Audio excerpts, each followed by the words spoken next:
All right, this is the single biggest box I've ever reviewed on my channel. It is humongous. I have to change my entire camera set just to fit this box in the image. Without further ado, the OMW Super Cavalry. I'm pretty convinced they used an entire roll of tape just to wrap everything around. This is a lot of tape. This is not like just one layer of tape. This is like tape X 1000.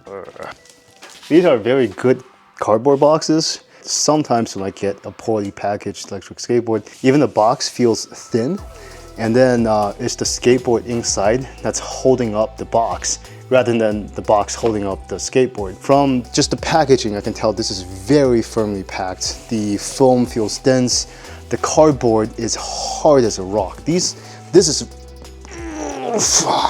is a very hard cardboard box. Okay, I don't review cardboard boxes, but this is a very nice box to keep your skateboard intact. Oh, there's stuff on the back side. Usually the top is just like one thin layer that you pull off, but this is not. I guess there's stuff inside the top. Okay. Oh, this is the charger. Nice. It's pretty heavy, 10 amps. It's a pretty fast charger. Not quite as fast as the 15 amps I've seen out there. It only comes with one plug, and it's a USA plug, so that's good. Very interesting outlet here, angled this way. I'm gonna remove the top layer. Woo! Look at that. I'm gonna show you this real quick. Let's remove the bag. I think the only two companies that I know that actually wrap their skateboard in a plastic bag during shipping is either OMW or Propel. Oh, look at this. 69. Nice. This is the number I picked. I was gonna pick 67, but I'm like, So I think for the deck, they just used the standard Cavalry deck, which is a very good deck. It's very stiff.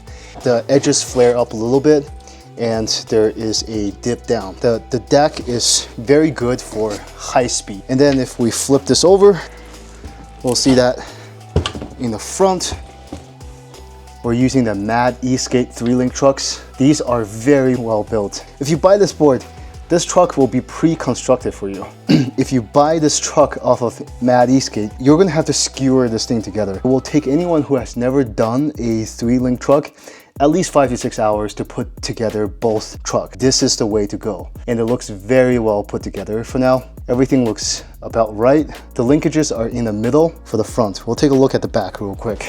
But before we go to the back, the underside, the battery pack, looks just like the standard Cavalry, which is protected by these actually metal protectors, which is very important as you go low. And then for the back, they put the linkages in the middle as well. I will probably reposition the linkages, but for this review, I'm going to be reviewing the factory setup. So far, everything looks pretty darn nice. Everything looks pretty darn good. Because if I put one of these trucks together alongside with Mooney Eskate, I'm pretty familiar with the layout, and I think this is done very well. Absolutely love this new red touch. And one thing I gotta note is these motors are huge.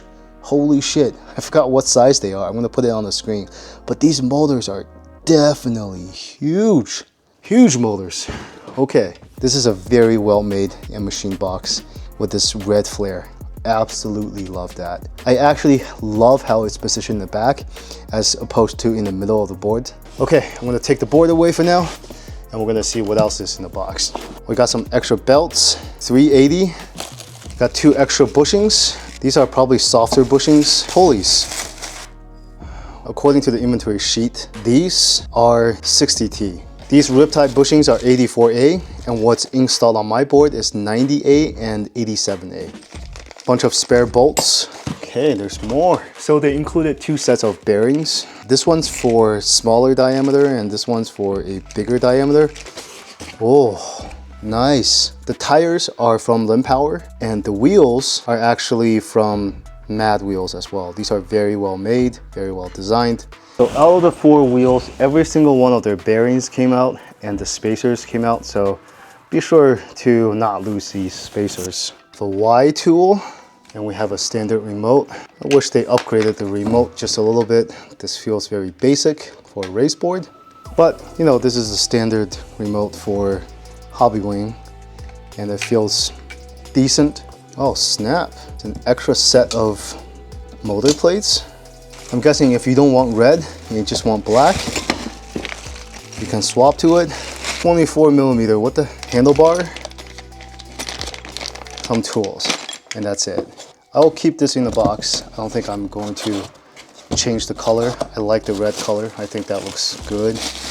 I can knock someone out with this. This is awesome. Okay, I think that's the unboxing process. I'm gonna assemble this board and take it out for a ride.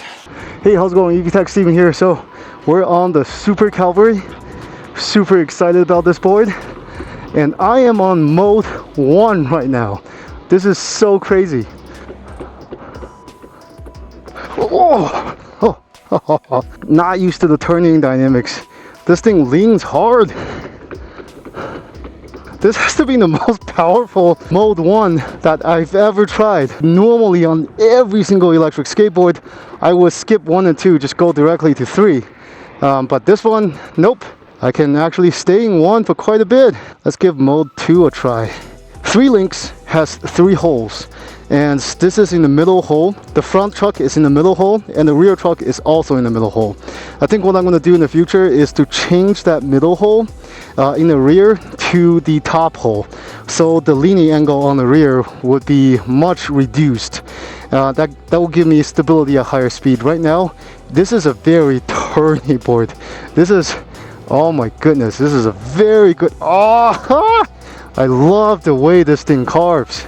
This feels very different from the MLR that also has the 3-link. Very good turning capabilities.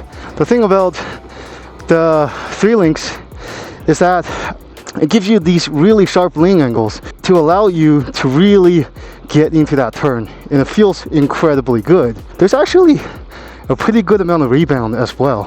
I am in mode 2, and I feel like that's enough. This mode 2 feels like the mode 3 or 4 on other skateboards.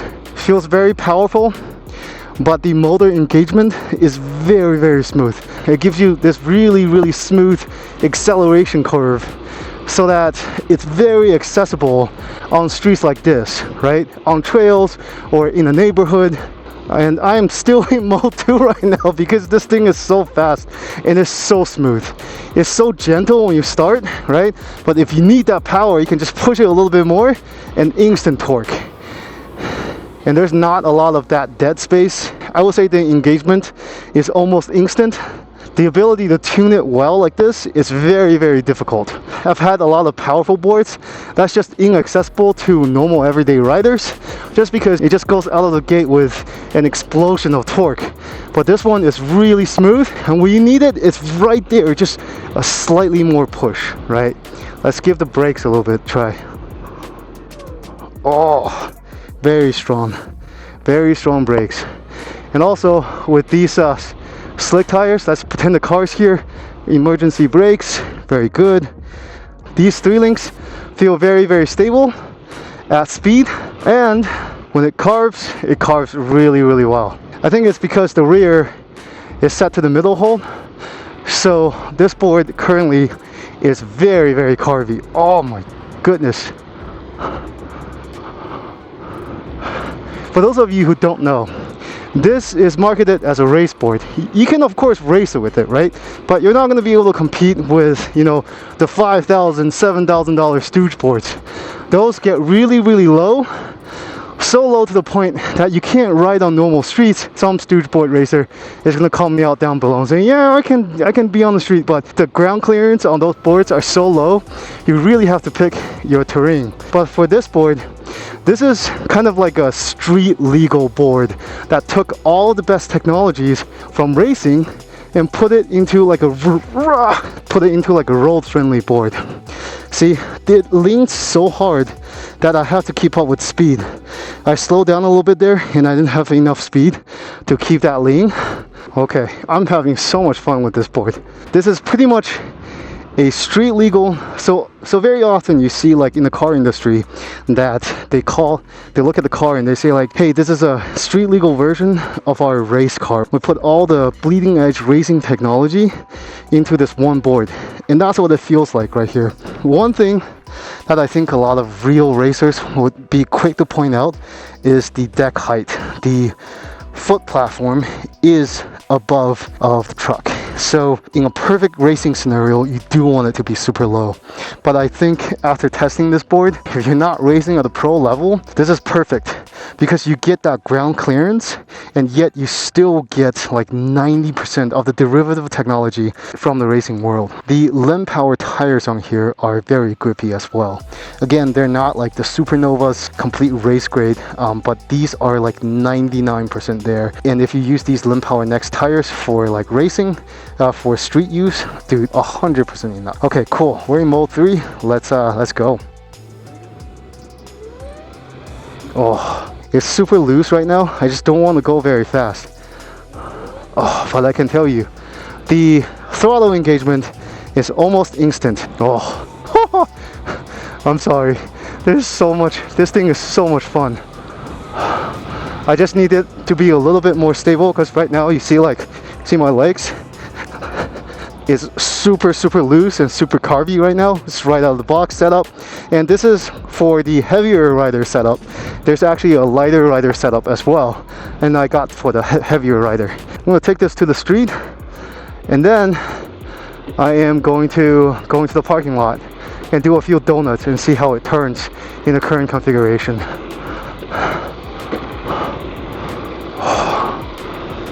Oh.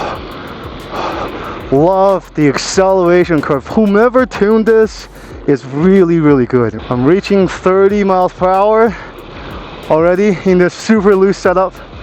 I'm gonna let off the throttle a little bit because I don't want to die on a loose board. Okay. Oh man.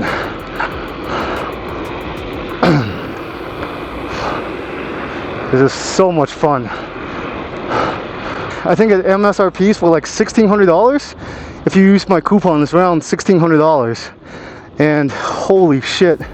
I would say if you're looking for a very fast and stable board with the derivative technology from what the current modern day racers, e-skate racers are using, then look no further. This is like the cheapest race board on the market right now, and it performs like hell, like good hell. Like, let's do like a quick U-turn donut right here.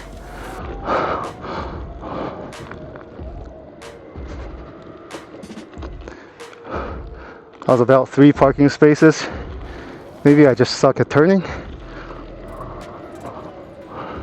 Yeah, about 2.5 turning spaces is the kind of casual turning angle. I'm pretty sure if I go down there and reach, it can turn even harder. I'm pretty sure if I have bindings on, I could be able to make it under 2 spaces.